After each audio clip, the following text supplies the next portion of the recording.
Right, let's talk about tool sharpness. This is quite an important subject, I think. Something that a lot of people kind of don't think about that much.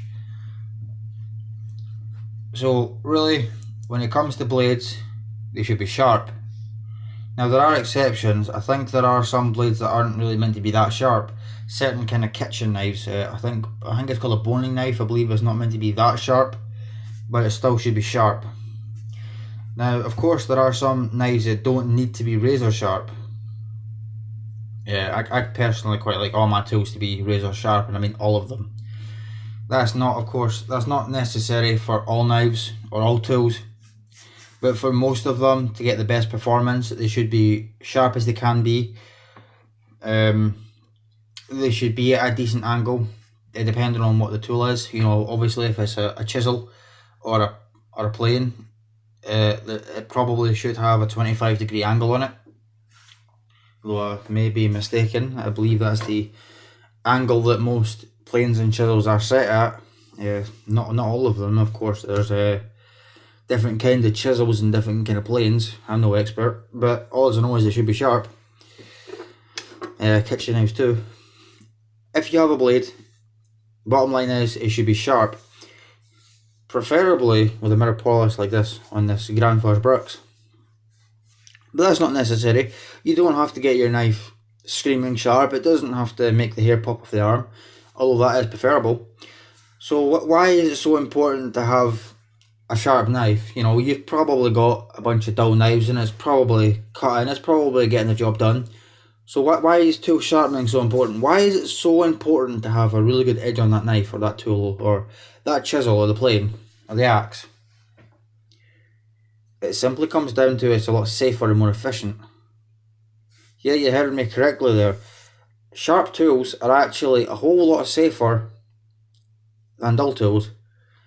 Now that's not strictly true. You're more likely to cut yourself while handling a sharp tool, but in use, it's a lot safer.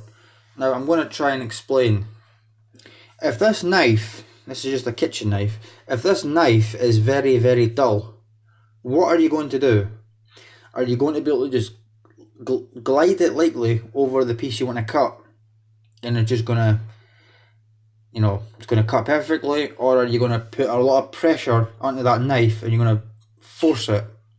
Yeah, you're going to force it, aren't you? Because it's not cutting, it's not sharp. What you should do is you should be able to pull it backwards as you press down and it should cut. You shouldn't have to push with a lot of force. Same with a woodworking chisel. You shouldn't have to put your entire body weight on this chisel to get it to cut, and even then it still won't cut. You shouldn't have to do that. It should just be the case of pressing it down and it should cut, it should shave. It should literally shave the wood.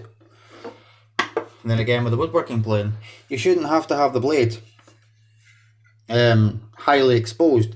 You should only have to have a little bit of that blade out, and it should, just go across the wood just with the weight of the plane, and you should be able to get a really fine, thin piece of wood, opposed to putting a lot of body weight, a lot of pressure on the tool, forcing it down on the wood with a lot of exposed blade.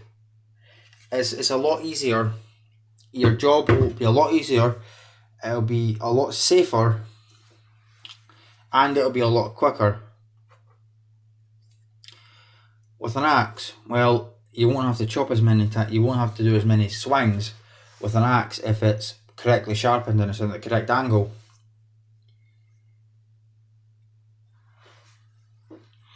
The more swings that you have to do with an axe, well, the quicker you're going to get tired. Especially if it's a heavier axe with a longer shaft, or even if it's a lighter axe. If you've got to stand there for like a few hours cutting, a pile of logs,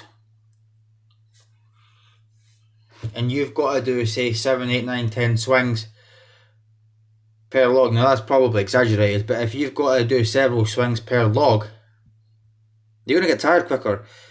Also, if you get tired quicker, you're going to be less focused and less aware. You're more likely to put that axe into your foot, or you're more likely to strike that axe into your leg. Now that's going to be bad now, isn't it?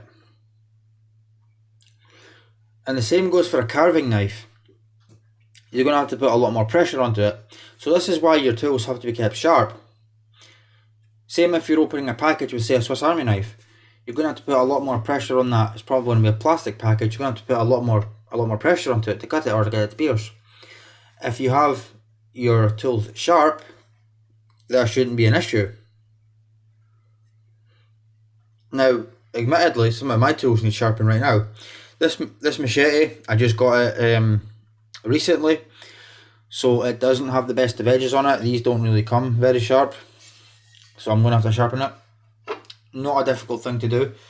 Just a few passes with a file, I assume, and onto the stone, work my way up the stones, and onto a strop, and that's what you're going to do with most tools. I intend on talking about this a lot more, but I'll just quickly go over what I'm talking about if you are unaware. You know, when I say a stone, why am I talking about stones?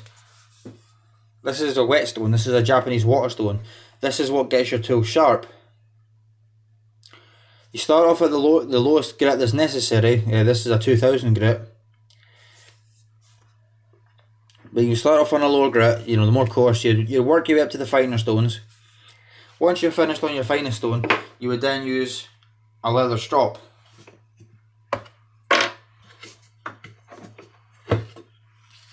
Something like this, with buffing compound, to refine that edge, just to get it to a razor sharp, polished edge like on this Granfors bricks. And that's how you get the best possible performance from your tools. That is if you're willing to put the time and the effort into the sharpening. But trust me, it's worth it. Not only will you have a sharp and reliable tool that's safer to use, you have a great skill. If you learn how to sharpen tools, that'll be with you the rest of your life. And you won't have to run out and buy new chisels every time it dulls. But then again, that's up to you to decide how much you want to spend on a set of sharpening stones.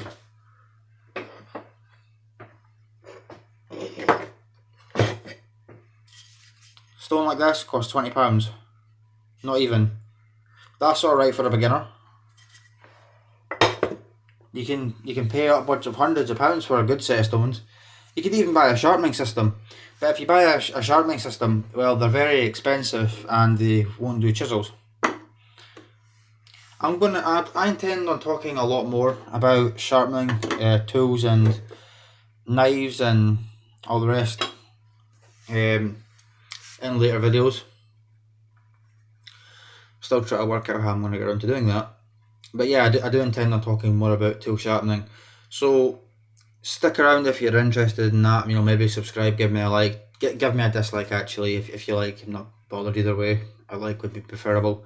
Give me a comment, tell me what you think. You know what, feel free to ask any questions about anything of the sort. I'll happily answer the best as I can. I'm by no means an expert, but I have done it. I've been doing it a lot more recently, and I'm gaining the skills to do it, so I thought I would share. Alright, well, thank you for listening.